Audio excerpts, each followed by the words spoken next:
So I want to keep calling this day 3, but I guess this is technically day 2. Rocky Mountain Raceweek 2.0. We are getting loaded up right now. We're fixing to head out from Thunder Valley. We stayed in the trailer last night, and I think it's 280 miles, I think is what our route is today. We got 3 checkpoints. We're starting, leaving Noble, and we're driving to Ardmore Dragway. We got to take a picture in the winter circle. Probably the only time I'll be in that deal. And then we'll go to Buc-ee's in Denton, take a picture there. Then we go to Summit in Arlington, take a picture there. And then we roll the rest of the way into Ennis. There's a ton of people that made the whole trip last night. They left straight out of here and drove straight through all night to get to, I guess, the hotel or wherever they're staying at in Ennis. So a lot of people did that. We've been reading on Facebook about the trip and everything. Most people say it's about a 6-hour deal. By the time they get done. There's a lot of people getting pulled over last night. From what I understand on Facebook, it wasn't necessarily for doing anything stupid or speeding. One guy posted something about just getting pulled over because the cop wanted to check out the car and see what the deal was. So not sure if we're going to have any of that trouble or not in the daytime. We're hoping to leave a little bit earlier and kind of beat the heat, but we're still here. So we are getting ready to go. And here in just a few minutes, we should be on the road. I'm going to top off with fuel, and hopefully we'll have smooth sailing and be racing at Ennis somewhere around 3-4 o'clock this afternoon. We'll keep you tuned in. Chevette all lined up, loaded up, safety chains. See previous video. The old S15 Sonoma S10 loaded down. You ready to go? Ready. Well, put Micah on there. So, guess we're getting ready to go. Looks like for the most part there's quite a few people up and at them this morning, and we'll get on the road. Fuel stop number 1, which we're literally like 3 miles from the racetrack, so I guess we haven't really accomplished anything yet, but you know, so far so good. Bumper hitch situation, hadn't fell off the Chevette. Trailer's still back there. Chevette's doing good. We're not even to 150 degrees yet. Wasn't really sure how big the fuel cell was in this thing. I didn't know if it was a 10 or a 12. It just put 5 gallons in it last night when we put the pump gas back in it, and it just held 6 more, so I'm assuming that's gonna be a 12. Dad's got a stock tank, so he's probably got a 20 gallon or something in that deal. Kind of worried about detonation and all that, with the compression iron heads and all that good stuff, so I'm gonna use premium, 93 or higher gas if I can get it, and roll up to this joint. We got 87, 87, and 87, so 87 it is, I guess. So just topped off 6.8 gallons of 87. Or 6.2 gallons, 87. Krista's in there getting some breakfast here. What's on the menu this morning? Some nice donuts. He's going to McDonald's, so. Glad we got them there chocolate donuts. All right then. Well, we have successfully made, I think, 2 notches off of this, and we're just get on the road.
We are at checkpoint 1. Kind of funny, we were just following these guys in this black Nova over here, and weren't really paying attention to behind us a whole lot. And then we pull in, and there's just a trail of people behind us. Chevette's doing good. I think the hottest it got was around 200 in some of the stop and go. As far as driving down the road, it's running about 180. Everything seems to be doing pretty good. Condensation on the carburetor. It's actually pretty cool out this morning. We are having some pre-detonation issues. It just tried to diesel when I shut it off. It just kept going. After I shut the ignition off, the car kept running for a second, then puffed a bunch of smoke out of the carburetor and died. So I think I'm going to take some of that high octane fuel and dump in it real quick. Since the only thing we could get was 87, I'm hoping that's just all it was. So we're going to put some of that 102 in it real quick, just to kind of mix with the 87. We'll probably stop and fill up here in just a minute and get back on the road, check over everything, make sure we're good. It doesn't appear the bumper tried to fall off, so what do you think? Doing good. Got like 200 miles to go. So we just filled up at the Walmart. I guess that might be Ardmore. I'm not real sure. We just left Ardmore for checkpoint 1. Just filled up the Chevette. They actually had 91 octane here, so it wasn't 87, 87, 87. Car tried to diesel again and kept running after I shut it off whenever we got here. So I think we just need some higher octane fuel. So hopefully the 91 will help. But positive note, we got 14 miles per gallon on that first leg there. We've been 70.88 miles since we filled up this morning at the gas station right down the road from the track. So we're gonna get this deal fired up and get back on the road.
Yeah. But I had over a half a tank to fill the generator up, and it held the 20. So We used 4.4 gallons that run. It's too late now. With some of those roads with those Caltech bars that load on there. We bought them the shocks out a few times. Oh yeah. How warm are your feet? They hot. Your feet is hot, huh? I think my shoes were starting to melt. Yeah. The old dudes. They're a little warm. Well, I don't have to. Well, we made it to Buc-ee's. Shit, the car died. And the car died right when we pulled into Buc-ee's. And now she knows start. ESPs and the S10 and Camaro and the Novas all parked here. Yeah, we just invaded the Buc-ee's in Fort Worth. This is checkpoint 2 of the day. And we sat there at a red light forever and ever and ever and ever. And the car's got the hottest it's ever been, which it was still only 210, but I think it vapor locked and died. We coasted literally into the parking lot. So got it fired back up, and there's a guy in an S10 that has been following us, and he actually is vapor locked and died right behind mine, and he got his fired up too and moved it off to the side. So luckily some guy sprinted across the parking lot and helped us push the car out of the entryway that we were blocking to the Buc-ee's. We had a traffic jam behind us. So we're gonna run in here at the Buc-ee's, probably get a little food, let the car cool down. The whole dieseling low octane situation is bad. So we're gonna see if they got any STP octane in a can or something in here and throw in that dude and see if that fixes it. But well, I think we might have just figured out how to fix our problem. What did we buy in there? Some STP octane booster that's got jet fuel in it. Made with real jet fuel. So the Chevette's gonna go fast. The old breakfast or lunch or whatever this is. I guess this is lunch, huh? Yeah, I had nice donuts for breakfast. Well, at least you ate them. I was saving mine. I was going to eat them whenever the road, calmed down a little bit. This is huge. And my donuts melted in the cup holder. So I threw them away at the last set point. But still quite a few here. Hanging out, everybody's kind of eating a little bit. I think a lot of people are just letting their stuff cool off. These guys over here doing kind of the same thing. Look at that. Burrito. That's a giant burrito. I said we bought some octane booster made with real jet fuel. Not joking. Made with real jet fuel. So we went 1266, 1254 yesterday. Putting that in it. We're probably gonna run 9s. Should be fine.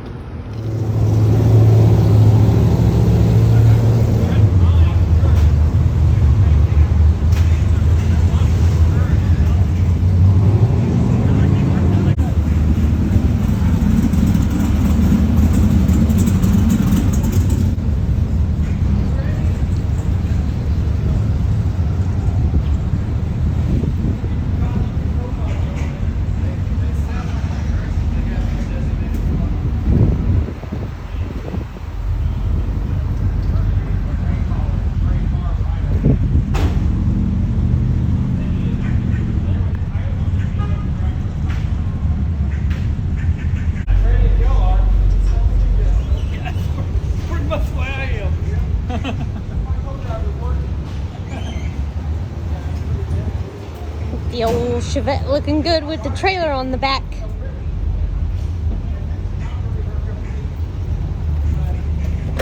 I think the Raceweekers have successfully taken over the buggies. Yep. Well, we've been fighting through some traffic. We are getting our true feel, and welcome to drag and drive events with this thing. And it did absolutely great all morning long, had no issues. 14, 15 miles per gallon, no problem at all. And it started getting hot and the problem started coming up. We kind of had issues with it wanting to start when it got hot throughout the week, and the whole dieseling thing seems to be getting worse. But it vapor locked pulling into the Buc-ee's for our last checkpoint. And then we just came up on some road construction. We sat there and idled for A good bit. I think 10 minutes. Yeah. Probably 10 minutes. And the fuel pump started squeaking. And I looked down and the fuel pressure gauge was jumping. Started to try to die. I kept pumping it, and we got it off to the side of the road. I crawled up underneath it, and the fuel pump and the lines, even the feed line going from the pump to the carburetor, that steel braided line was so hot I couldn't touch it. So we soaked everything in cold, like ice water, sitting on the side of the road. And it fired back up and it's running. Oh, Steve McDermott just did like a half a donut trying to block the road so we could all get back on the road in the middle of all the traffic. We're back moving now, so we're probably, 45 minutes from Summit maybe? Maybe. So we're gonna get to Summit, and I don't know if I'm gonna try to get some kind of temperature, something or another wrap type stuff to put on the fuel pump and the fuel lines just to try to help a little bit. It's not supposed to be that hot the rest of the week, so we're hoping this is just a today thing, but we'll see. We're moving again. Continue our trek to Summit. We moved right to the next red light. That seems to be the story of our life right now, is red lights and road construction. But Even with all the fuel and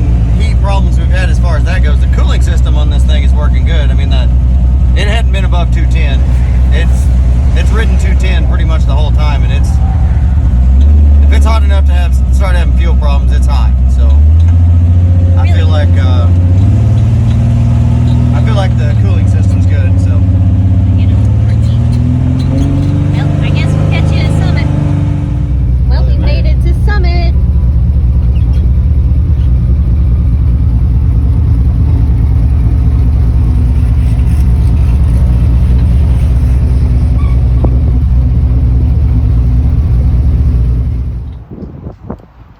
So we're in the parking lot at Summit, and we have a whole Raceweek section. There's people over here with tents.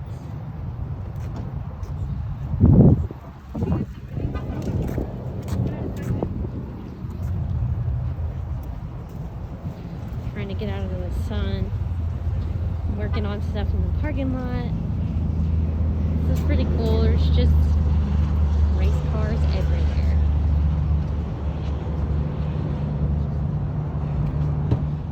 we just made it to Summit. It's our third and final checkpoint of the day before we go to the Motorplex. The next leg of it is about 40 miles to get to the Motorplex. Term of the trip, key terms, vapor lock. And it's hot. One possibly because of the other. So anytime we stop and just sit for a while, we have some vapor locking issues. So luckily, I think today's the hottest day of the week, and hopefully we don't have this problem anymore. But we'll run into Summit, soak up the air conditioner a little bit, and then we'll hit the road and finish the last leg. Well, we just walked out of the old Summit, and we are headed back to the sauna. Good God, it's hot. And I've had the fuel pump, fuel filter, and the fuel lines wrapped in cold rags that were drenched in ice water. So hopefully we don't have any more problems on the way there. Maybe it's cooled off enough. I think because of our plan with this situation where we're just pretty much trying to throw a number on the board and roll, we're not really in any danger of actually winning this deal, running 1250s. I think we're actually going to wait. I'm going to skip the first one, maybe two passes, and I think we're just going to try to throw one good number on the board tonight, get through this hot day, and then we'll readdress again tomorrow at Tulsa. I believe we're probably going to get up a little bit earlier tomorrow too. This is brutal, no doubt. I thought we were going to be smooth sailing, no big deal. You know, I figured there might be some mechanical failure on the car, but I didn't expect the actual wear and tear on us as much as this is. And I mean, we've made two passes and driven a little bit, so it's definitely a little bit more intense than expected. Would you agree? What? This is a little bit more intense than we expected. I mean, if it wasn't so hot, I don't really know that it'd be that bad. It's just Just think about so those guys hot. that did 1.0 where it was even hotter than this. But anyway, It's cool though. It's really fun. the two Steves, they rolled out on us. So it's just me and old P-Pop here. We're fixing to roll out. They got us going down 360, and then I think we hook up in 287 and then roll in from there. So fixing to see if the old Chevette will fire up, and we're gonna get back on the road. And now we're walking right back into Summit because we go out there, get the Chevette, hit the fuel pump switch, and it sounds like it's got rocks in the fuel pump. So I guess this is a good place for that to happen. So we're going back into Summit, going to buy a fuel pump, which is really great because back to previous two videos, there's a brand new Holley fuel pump in a Summit box in the back of our car that's locked in our garage. That's 20 miles from here, but it's not on the route. And to be honest with you, I don't even know if this is going to make it to the track, but we're going to have one anyway. So we're on 287 in Waxahachie, so we're really close to making it to the Motorplex. We got the fuel pump at Summit, but when we came out, everything sounded fine. I mean, it didn't sound great, but it sounded decent. Car fired up, ran good, had 7 pounds of fuel pressure, so we decided to ship it. We're not 40 miles from the track, so we took off, and it does fine driving down the road. We just got into a little bit of traffic, and when we stopped, it dropped all the way down to like 2 pounds of fuel pressure and tried to die. So I pulled over, let it sit for a second, and fired it back up, and we're at 7 pounds. So right now we're between 6 and 7 pounds, and probably 15 miles from the racetrack. So we're doing what we can. We're just going to try to limp it there and let everything cool off, and change the fuel pump tonight before we go up to the next pass. I don't know if that pump's coming apart and causing carburetor issues or what exactly we got going on, but we're trying to limp it in.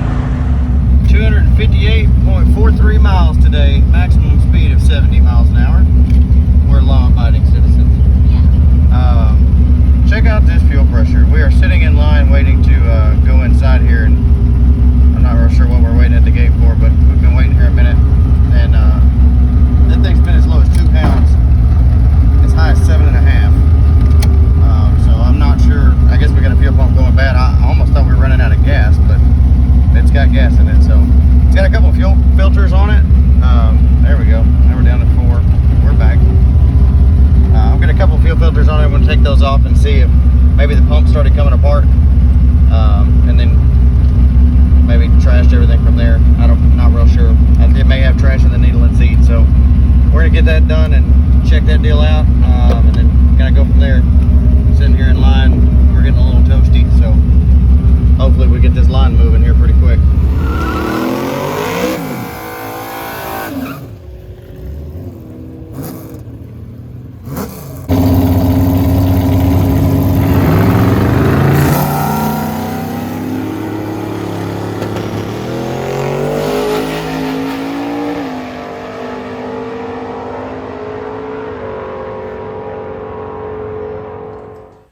So obviously we're not at the Motorplex right now. Our videoing went really downhill as the week went on, and really I guess the effects of what Race Week was really taking its toll on us was kind of, getting in the way of us doing actual videos and things like that. So we're gonna kind of voice over and do some little clips like this to kind of fill in the points of the video. This video here at Dallas, which was day 2, that was actually one of the last days that we got a lot of drive time video and things like that. That day was rough. That day was really rough, To say the least. it was really hot, and the car didn't like the heat. We didn't like the heat.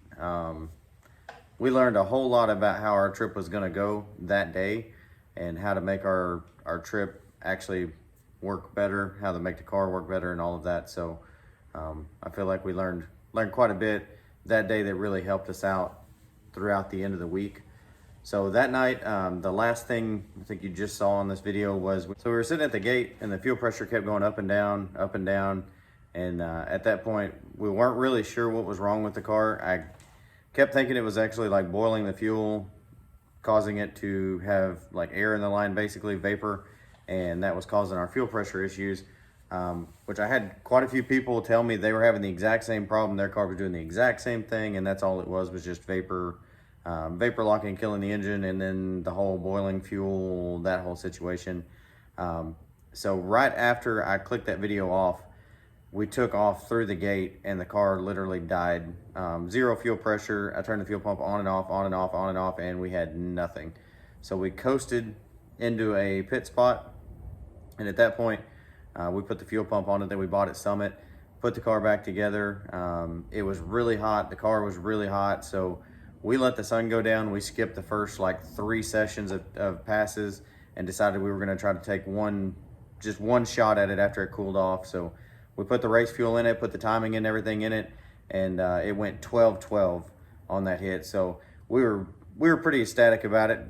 Just the fact that the night before, it went 1260 and 1250, which is not anywhere near how fast we wanted the car to be. Even at 1212, we're still not real happy with it, but just with a couple little minor things we did and putting the fuel pump on it, we picked the car up, realistically a half a second from where we were the night before. So we were pretty happy with that.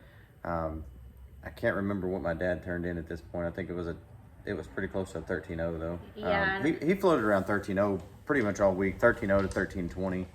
So, which there's a lot of other funny stuff that happened with his truck throughout the week, and there was some other stuff that happened at the racetrack that was really funny. But there were some people that we know from around this area that got to come out and watch and hang out and look at the cars and everything at the Motorplex, so that was fun. We got to kind of see everybody there, and so we put everything back together at that point, and we loaded up, got the directions to go to Tulsa. So we were staying at our house since it's right off the route. The whole deal with the route is you can exit the route and go wherever you want to go. You just have to enter the route right where you left off. So what we did was left the Motorplex. Checkpoint 1 was a drive-in movie theater in Ennis. So we went to that, took our picture at that checkpoint. We left there. The next checkpoint was Extreme Raceway Park, which is right up 45. We got our picture there, and then we lived just a couple exits north of XRP. So we exited off, went to the house and got a couple hours of sleep. We rolled in here about 2:30. We literally got 2 hours of sleep. And we got up at 4:30 to get back out of here and get loaded up. We did have to check all our fluids and everything, just make sure the cars were kind of ready to go since we were at home base. And we got up at 4:30, get everything loaded up, and I think we were on the road rolling through downtown Dallas around 6 o'clock. So bad idea. Yeah, but you'll see all that on the next video. So I think this is going to wrap up day 2. We turned in the time slip at the Texas Motorplex with a 12:12. The next day we'll be rolling on to Tulsa Raceway Park.